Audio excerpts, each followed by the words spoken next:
What's up YouTube, Capital G here, checking out the rest of the Witchcraft archetype. A bunch of cards for this archetype have been revealed, and it is looking pretty legitimate. I did do a video already on pottery, and I expressed some, kind of concerns about pottery. I was like, well, are all the monsters basically just supposed to summon Vere? Where are the spells at Konami? But Konami answered the call, and we're going to break down these cards. We got a bunch of cards that have been revealed, and the way the spells work are actually pretty damn interesting. So, first card is Witchcraft Patur. She's a level 3 water spellcaster, and this entire archetype is kind of rainbow when it comes to the attribute. Very similar to Ultrageist, so expect like Goes the Master to be sided against you. It's 1000 attack, 1500 defense. Both of the effects are hard once per turn, but you can use them in the same turn. First effect, which is also built into Pottery and Smita, the other monsters.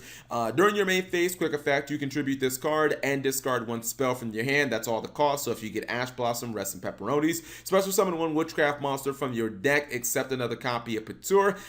The second effect, you can banish this card from your graveyard. That's the cost. Draw one card, then send one Witchcraft card from your hand to the graveyard. If you did not, banish your entire hand. Second effect is basically a mini Allure Darkness. I think that effect can be very useful because you can discard your spells. The way the spells work in this archetype is they can potentially add themselves back to your hand for free during your end phase. So you can discard your spells in this archetype, and you can try to dig for a hand trap or a defensive card or even another monster if you don't actually have a monster and all you have is like a dead spell. So this card seems really good. I think it's probably going to be a 3 of in the archetype because it seems like just the best kind of standalone monster that instantly gets you to Vere, which obviously is the boss monster of this deck, and it's really good. We have another level 5, or a new level 5. This one is Witchcraft Idol. This one is not really that good. Actually, it's not Idol, it's Idol, sorry. It's a level 5 spellcaster. It's 2000 attack and 2400 defense. It is a hard once per turn on both of the effects. Quick effect, you can discard one spell / trap, special summon one Witchcraft monster from your hand, except another copy of Adele. I don't really think that that's as good as summoning from the deck. I understand the other Witchcraft monsters are 2-card investments to summon from the deck, but honestly, I'd just rather summon from the deck. Second effect says you contribute this card, special summon one monster from your graveyard, except another copy of Adele. The problem with this card, in my opinion, is this would have been a fine effect if it would have been a level 4 monster, but you're not going to be able to summon this card really easily. I'm damn sure not going to summon this over Vere, like ever, so I just really don't understand the niche this card is going to fill. Also, the deck already has a Monster Reborn, which we'll talk about in a second, so even the second effect is really not all that useful because this deck already does that, honestly, with the spell cards.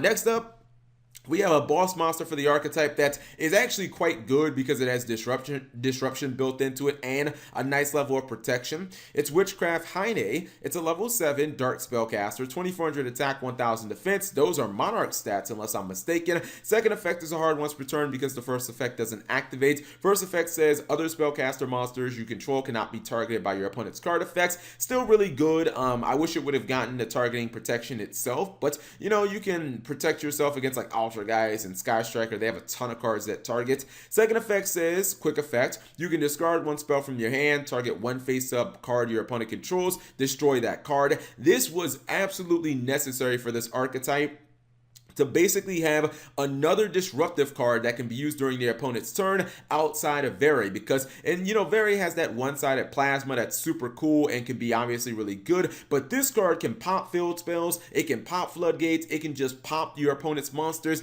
I think it was important for this deck to get another card that had disruption, and I'm liking this card. This card feels like probably a 2 of in the archetype, and if you already have Vere out, then you're probably going for Heine because it seems just legitimate.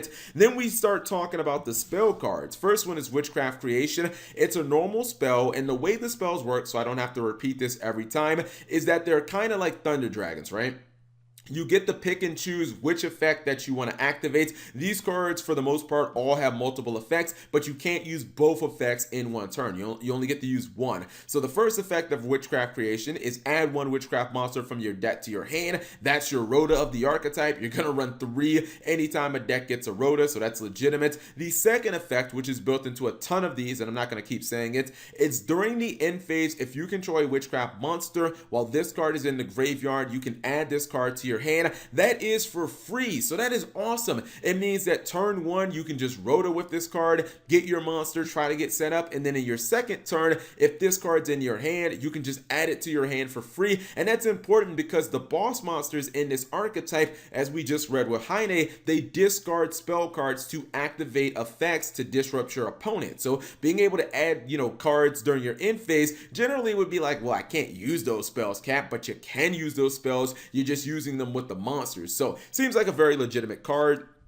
Next up is Witchcraft Sabotage. This is kind of the monster reborn for the archetype. It says target one Witchcraft monster in your graveyard, special summon that monster. This is really good for the archetype because now if your Vere dies, you have a really easy way of getting it back from your grave. I don't want to summon Adele because it's a level 5. Fuck that, I'm not trying to go through all that trouble. I would much rather just activate a spell and then boom, get my, Vere, get my Heine back on the field. And during my next turn, potentially I could just add this card back to my hand for free. Or if I don't have anything in my graveyard, if I'm just whooping my opponent's butt, I can discard this card with an effect, and then during the end phase just add it back to my hand and then use it as I see fit, like use it when one of my monsters does actually die. So seems very legitimate. We have Witchcraft Collaboration. This is a normal spell, and it says target witchcraft monsters you control. Target one witchcraft monster you control. I'm getting ahead of myself. During this turn, that monster can attack twice during each battle phase. Also, if that monster attacks, your opponent cannot activate spells or traps until the end of the damage step. So this basically gives you kind of that Ermades / Ancient Gear type ability. Your opponent can still use monster effects, but I think that this is kind of like a one-up, because if you're trying to push for some legit damage, which some of these monsters do have, they can actually do a little bit of damage, mainly Vere and Heine, but being able to attack twice with them seems pretty legitimate. I think that the Hercules base for Sky Strikers does this. These type of cards you generally, you're not going to run multiples of, because these are cards that don't create inherent advantage. They're not really, they're kind of, not really neg ones, but they don't really generate advantage. You have to kind of run a monster over by battle. Next up is a card called Witchcraft Draping. I don't really like this one all that much. It felt like it missed the mark. It says target spell / trap cards your opponent controls up to the number of witchcraft monsters you control. Return those cards to the hand.